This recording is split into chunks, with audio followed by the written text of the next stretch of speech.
In connection with some of the changes that are going to be made to surveys, I was asked to record a short video to show you how you can update your surveys to reflect the new questions and also how to remove some of the existing questions that are going to be removed from the survey. So as a reminder, to get to your survey settings, you're going to go to Tools and then Web Module Settings. And on the Web Module Settings screen, there is the Surveys tab. So you're going to click on Surveys here. And then you're going to select the survey that you want to modify. So I have the Family Experience New survey, which has some changes to it. I'm not going to cover all the changes in this video, just want to show you how you can sort of the steps that you'll take in order to make the changes. So the first one I want to change here is the new family survey. So I'm going to double click on that. And because it is published, I can't make any changes to the survey as long as it's published. I can view the survey information, but I can't make any changes. So what I need to do is I need to unpublish the survey. Now, keep in mind when you unpublish a survey, that means any existing invitations will be temporarily unable to be answered. So you want to make sure that you make your changes and then republish your survey afterwards. So you're going to click the Unpublish button here. And once the survey is unpublished, you'll see that the fields here are now unlocked, which means that you can make changes to the survey, however you want to do that. The focus here is going to be on the questions that are changed. So if I go to the Questions tab, this question here is one of the questions that is going to be removed from the survey. So how did you first hear about staying at the chapter? So if you want to remove this question, you're going to just double click on it and you're going to make it inactive. And this will take the question completely off the survey. And so I'm going to say OK here.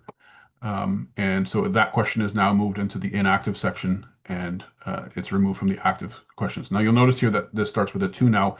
When I go to save, then it will renumber it in the correct order with that question being 1. And this question actually gets bumped to the bottom of the list, but it's also inactive, so it won't show up on the survey at all.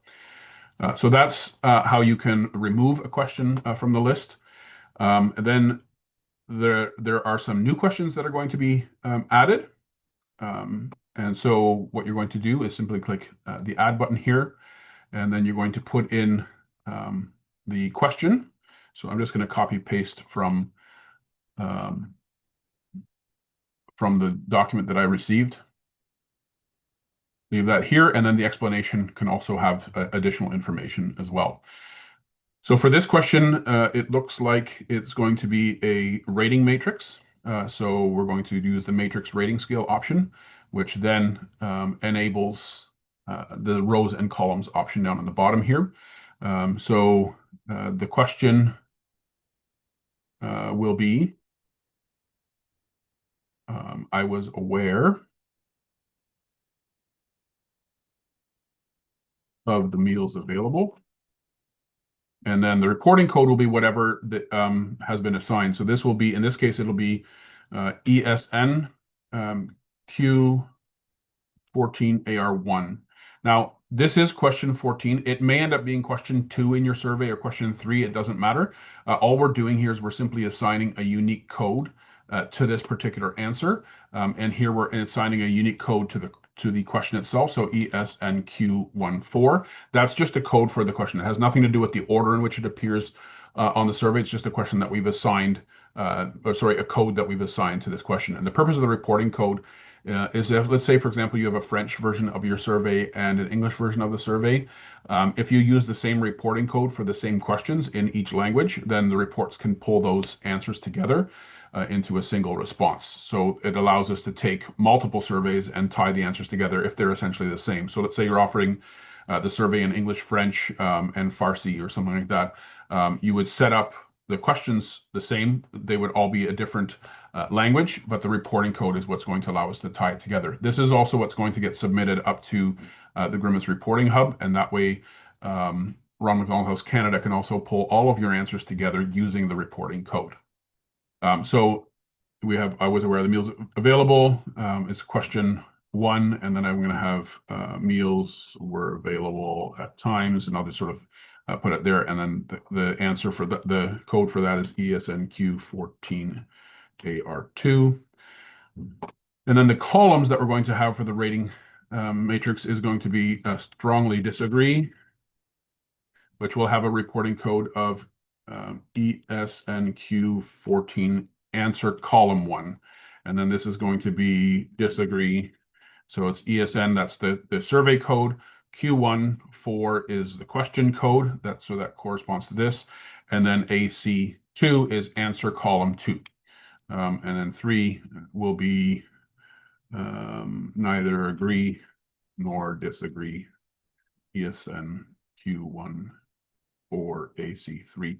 And these codes, by the way, these are going to be supplied to you in the document that's Ron McDonald House Canada will be sending over to you, or the Mission Insights Committee will be sending out. So I'm going to say agree, ESN Q1 or AC4, and then strongly agree, ESN Q1 for AC5, and then don't know, NA. ESN Q14 AC6. So what this will do is these will be the columns that, so if you can picture the survey, it'll be the columns across the top. So you'll have the strongly agree, disagree, disagree, neither agree nor agree, strongly agree, and don't know. And then the rows, these will be the options down the left-hand side. So I was aware of meals available. Meals were available at times that worked for our schedule. The number of meals provided sufficiently met our family's needs, etc. If you want to show a comment box on here, there is an option here to show a comment box, and you can put a caption on there. You can make that comment box mandatory if you like. And then if you want to capture contact information, that's available as well. So that's not just unique to the matrix option here. That will be available on all of the different types. So that's one question that you can set up. And then to position this question, you can simply now take this and drag it to wherever you want it to be. So let's say I want that to go the second one, for example. It drops it in there, and now the meal programming question is offered, is question number 2. And so when I save this again, it just the numbering is set up correctly for this. One of the other questions that's going to be added, I believe, has an other option with the ability to indicate what other is. And I'm just trying to find it back in my list here. Yeah, so this is not a matrix. This is simply a multiple choice option. And so I'm going to add a question here, and we'll just say here, which services did you find most helpful? So again, you're going to give it a code. So I think this one here is ESN Q16. Again, don't take this as the code. I'm just using this as an example for the video here. So this is going to be a set of checkboxes because you're going to be able to allow multiple selections. So a multiple choice gives you the option of selecting one from a group of multiple options. The checkboxes allows you to select one or more checkboxes. And so what we're going to do here is answer choice 1 is going to be, say, wellness programming. And you'll notice here, the previous version question had rows and columns. This simply has answer choices. So I'm going to put my code in here. So ESNQ16AR1, say for the sake of argument. And then we'll have opportunities to connect with other families. And ESNQ16AR2. And I won't go through all of them, but one of them here is other. Please specify. And for that, you're going to check off this detail required option, because what that will do is it will add that question then with a text box that they have to provide. So if they select this, then they'll be asked to actually enter the option there. And then there's a minimum answers. So we want a minimum of 1 answer in this case, and then a maximum answer. Let's say you, in this case, you want to select up to 3. You're going to simply check off the box here that says 3 for maximum answers. Okay, so that's what services did you find most helpful? So I'll just move that up to the top here, and I'll put it in the second position. But again, you can simply drag it to wherever you want it to go. And so I'm going to save this, and then I'm going to publish this again. And once that is published, And for some reason, whenever I'm on Zoom, these always take longer to do. I'm going to just preview the survey here.